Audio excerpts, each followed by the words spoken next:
అబ్రహాము 99 సంవత్సరాల వయసులో దేవుడు నేను నిన్ను ఆశీర్వదించదను, నీ సంతానమును గొప్ప చేస్తాను అంటే ఆ మాట నమ్మి ఓర్పుతో ఆ వాగ్దాన ఫలం పొందుకున్నాడు. హన్నా ఎన్నో అవమానాలు నిందల మధ్యలో నలిగిపోతున్న సమయంలో తనను ఇబ్బంది పెడుతున్న పెనీనాతో గొడవ పడకుండా మౌనముగా ఓర్చుకుంది. మనుషుల దగ్గర కాకుండా దేవుని దగ్గర తన బాధను చెప్పుకుంది.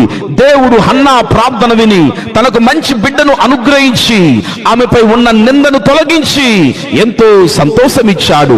ఓర్పు వలన శోధనలో మహా ఆనందం కలుగుతుంది. ఓర్పు వలన ద్రోహ కార్యములు జరగవు.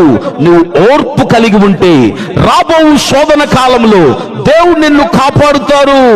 ఓర్పు అనేది ఎంత చేదుగా ఉంటుందో దాని వలన లభించే ప్రతిఫలం అంత తీయగా ఉంటుంది.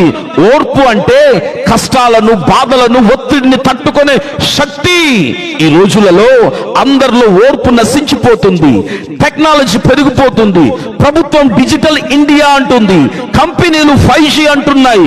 వేగం ఎక్కువైపోయింది. నిర్ణయాల్లో వేగం, పాపంలో వేగం ఎక్కువైపోయింది. ఓర్పు నశించిపోతుంది. ప్రియులారా, తొందరపాటు నిర్ణయాల వలన కుటుంబాలు రోడ్డు మీదకి, పోలీస్ స్టేషన్ వద్దకు, కోర్టుల చుట్టూ తిరిగే పరిస్థితి వచ్చేసింది. కనుక పౌలు వలె ఓర్పు కలిగి ఉండు. నిర్ణయాల్లో ఓర్పు, ప్రార్థనలో ఓర్పు, విశ్వాసంలో ఓర్పుతో ముందుకు సాగిపో. సర్వకృపానిధియగు దేవుడు నిన్ను హెచ్చిస్తాడు.